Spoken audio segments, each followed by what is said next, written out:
test is in 4 parts: Part 1, Part 2, Part 3, and Part 4. Now look at Part 1. Part 1. You will hear a conversation between a senior librarian and a woman interested in working at the library. First, you have some time to look at questions 1 to 7.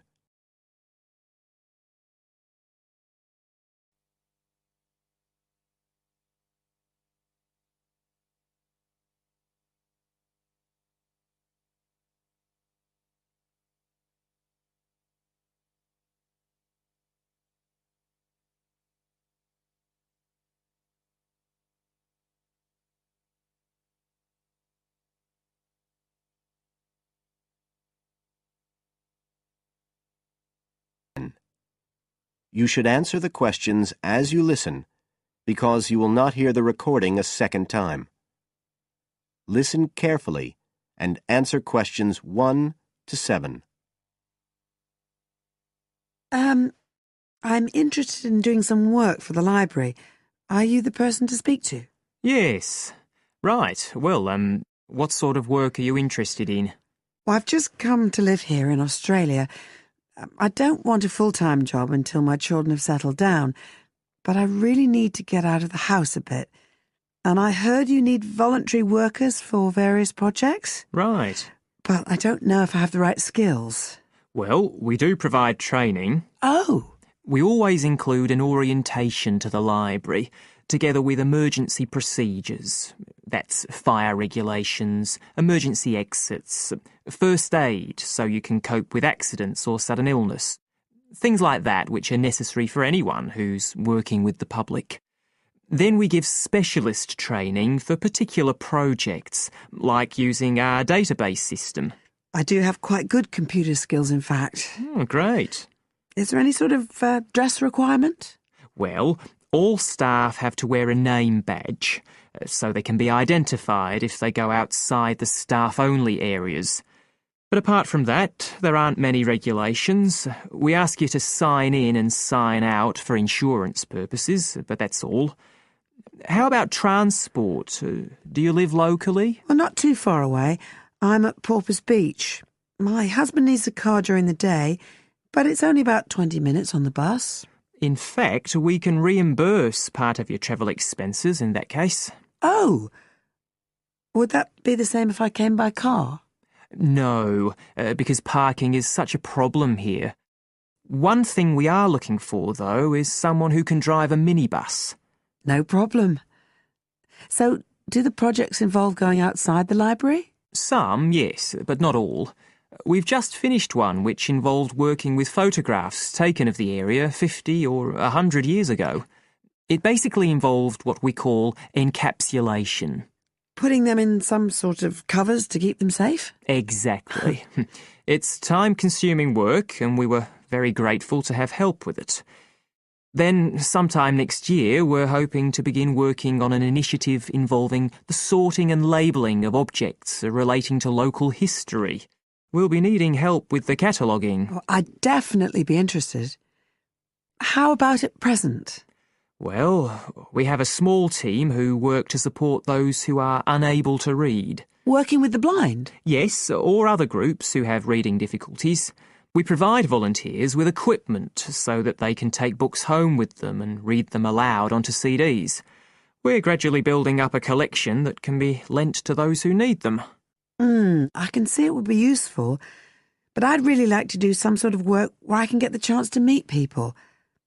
How about reading stories to children? That's done by our regular staff. But we do have another project. It's a very long-established scheme which involves helping those who are unable to have direct access to the library. Oh, I noticed someone with a trolley of books when I was at the hospital last week. That sort of thing. That would have been one of ours, yes. It's one of our most popular services. Lots of people who wouldn't dream of going to the library normally, when they're at home, borrow a book when the trolley comes round the ward. I can imagine. Yes, I'd definitely be interested in that. Right, so how do I enrol?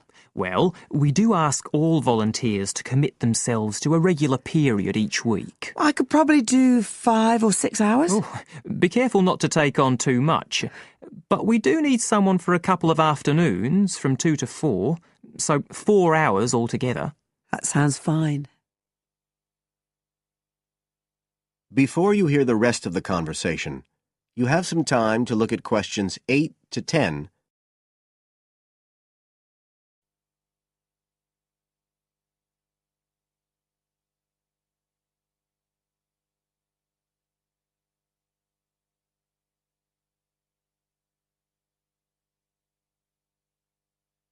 Now listen and answer questions 8 to 10. Right, so here's the application form. It asks the usual questions, name and address and telephone number. You also need to fill in details of who we should get in touch with in case of any accident or problem like that. We do need to have that filled in. And there's a space for date of birth, but that's only if you're over 75, so we won't worry about that. No. Oh, it asks for qualifications. Do I need to provide certificates? They're not necessary. We'll need the names of 2 referees, not relatives or family members, obviously. What else? Signature of parent or guardian. That won't be necessary, as I assume you're over 18. Yes. What's this? It says civil conviction check. That's a document we have to provide by law for those working on projects involving children, so we won't need it in your case. But you will need to sign this separate document. That's a copy of commitment. It's basically an agreement to work according to the library guidelines. So, if you'd like to fill this all in, you can do it here or take it home, whichever you prefer. I'll take it home if that's okay. Right, well, thank you for your time.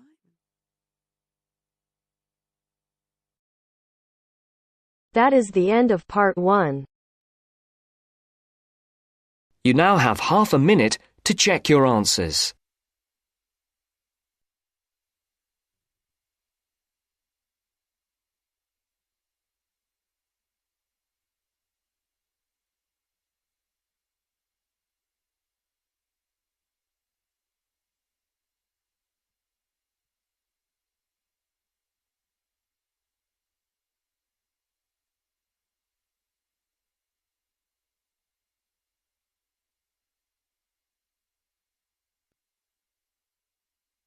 Now turns to part 2. Part 2. You'll hear a radio program on the process of making beer. First, look at questions 11 to 14.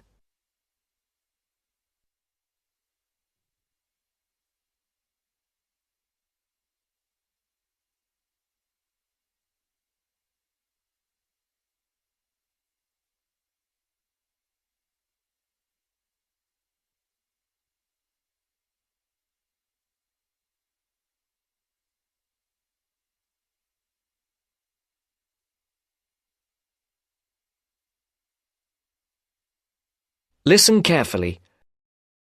Hello and welcome to Gourmet Evening, and this week we're looking at the world's popular beverage, a great favourite today, beer. And in the studio to tell us all about it is Clark Maxwell. Beer is one of my personal favourite beverages, and I've got a number of facts, tips and trivia about beer to share with you. So, who invented beer and when? What is beer made of? Actually, historians are not entirely sure when beer was invented, but they guess that beer was created accidentally by early nomadic tribes roughly 10,000 years ago. The 4 primary ingredients are malt, hops, yeast and water. Malt, which gives the beer a sweet taste, is made from barley soaked in water until its husks open and sprout. The sprouts are then dried and crushed. The small flowers of the hops vine are added partly because they taste bitter, helping balance the sweetness of the malt. Hops prevent the growth of bacteria that can spoil beer. Yeast is responsible for fermentation, which creates the alcohol and carbonation. Beer makers sometimes use additives or substitutes for malt or hops. Substitutes such as corn or rice can make a beer lighter or cheaper to produce. Before the broadcast continues, look at questions 15 to 20.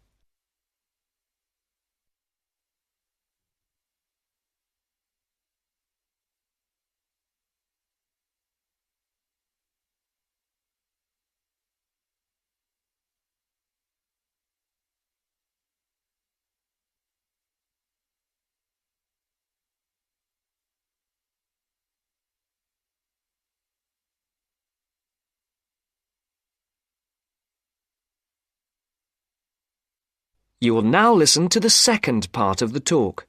Adding fruit gives beer a fruity taste. Beer is not high in alcohol, as we know. The lowest type, light beer, contains no more than 2% alcohol, and the highest may reach 6%. Other drinks such as wine are more alcoholic. Wine contains 8 to 20% alcohol. But that is not to say drinking beer is no danger at all. Like all alcoholic beverages, beer can make it difficult to drive and think clearly. Excessive drinking can also lead to liver damage, high blood pressure, stomach ulcers, and other health problems. However, beer also helps prevent some health problems when consumed in moderation. Beer contains a moderate number of vitamins and minerals. Studies have shown that small amounts of alcohol can reduce the risk of heart disease.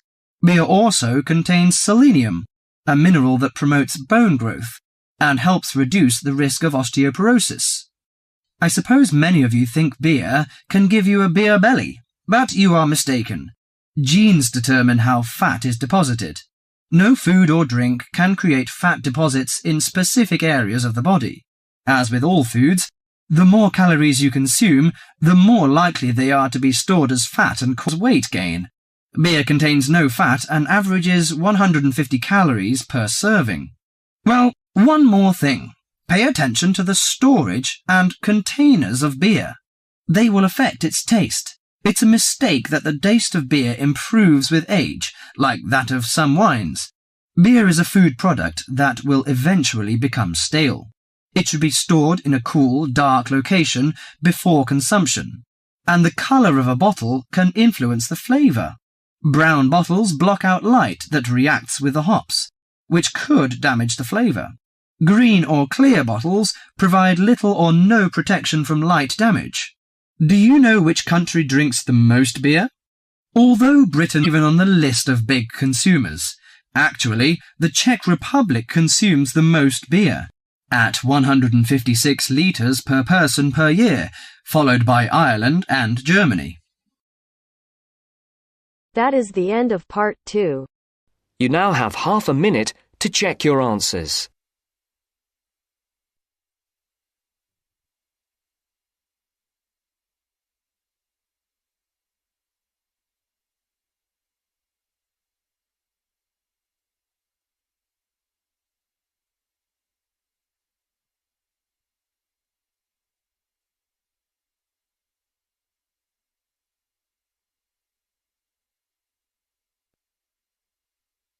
Now turns to part 3. Part 3. You are going to hear a conversation on rivers.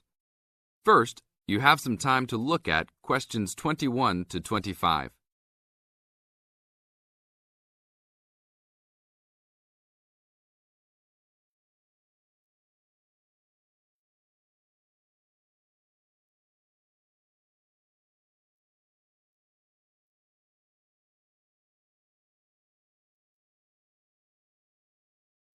Now listen to the tape and answer the questions. Please tell me about the current state of the Amazon. We have increased deforestation, increased human population relating to deforestation, and a role of fire in the Amazon on a scale that's never been seen in history.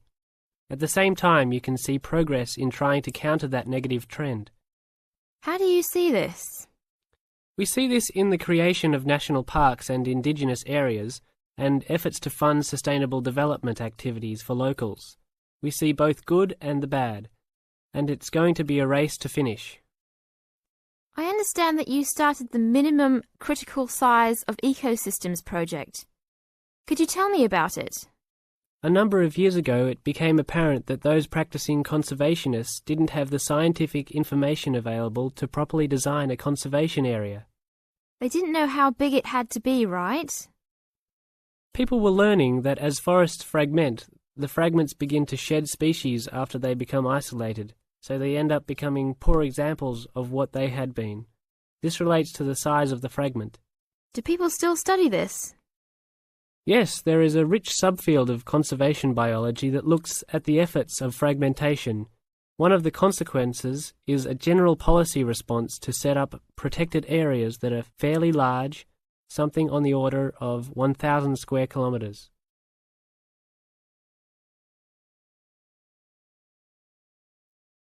Now look at questions 26 to 30.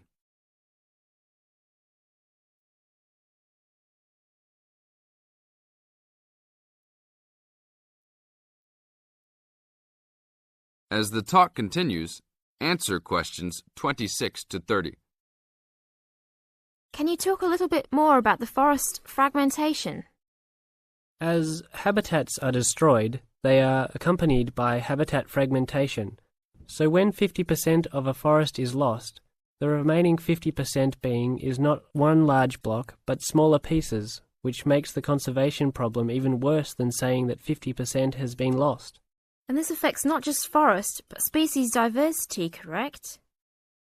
In terms of species loss, we can't give you precise numbers about how many species are lost because of these fragmented landscapes, but we're beginning to get close to where we can make that estimation. And so one of the policy responses to all of this, beyond just trying to create large protected areas, is to try and reconnect the fragments. You've been active in many projects studying the Amazon region over the years. Can you tell us about that process of understanding the Amazon? When people first started looking at conservation priorities, there was not much information about the geography of plant and animal species. One of the first clues was an analysis done in 1969. This looked at bird species and found geographic clusters of species which occurred nowhere else. And those are priority areas for conservation. Was this when people began prioritising refuges? Yes, it was the first time that someone looked basin-wide at priorities, giving priority to so-called refugean areas. Was this when the new trend to use geographic information systems, or a GIS, started? That was in 1990 after we worked out a whole set of biological and conservational priorities and produced a big map using GIS. What are some of the things that GIS does? Well, there are several advantages of using a geographic information system. First, you can continually update the system so that it's now a constantly changing picture. You can actually watch changes. Then you can include large amounts of data, including information about the vectors of development. Roads, railroads, pipelines, hydroelectric projects, etc. And finally, because it is accessible on the internet, it makes this information available to anyone who's interested. That is the end of part 3. You now have half a minute to check your answers.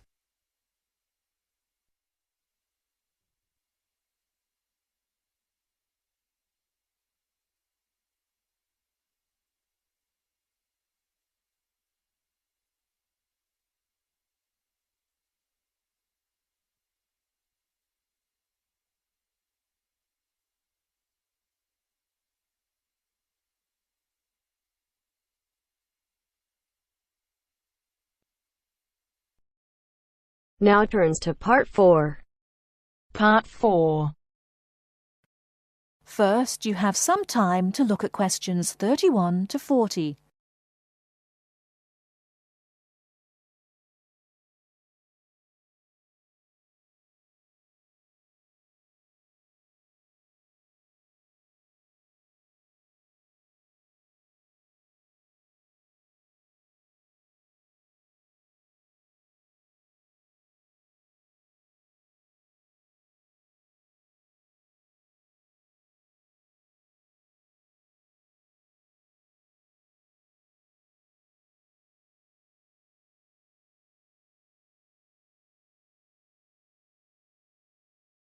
Now listen carefully and answer questions 31 to 40. Today I'm going to talk about the city of Barcelona and its architecture. First, the city. Barcelona is a city of some 1.5 million people.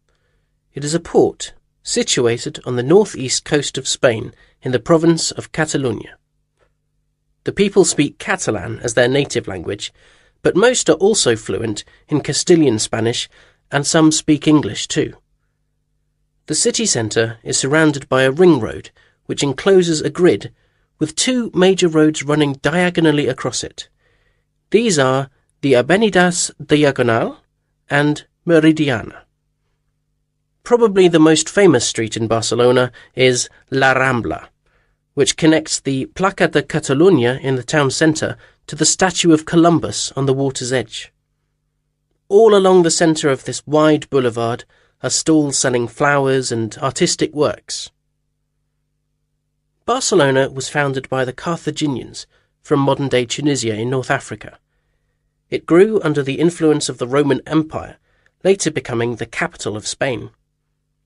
Under strong government, it expanded its trade, exporting cloth to other Mediterranean ports, and establishing itself as a financial centre. It went into decline after 1400, and in 1640 it was the centre of the Catalan Revolution against King Philip IV of Spain. Now it is considered by many to be the cultural centre of Spain, and the Olympic Games were held there in 1992. Now to the architecture.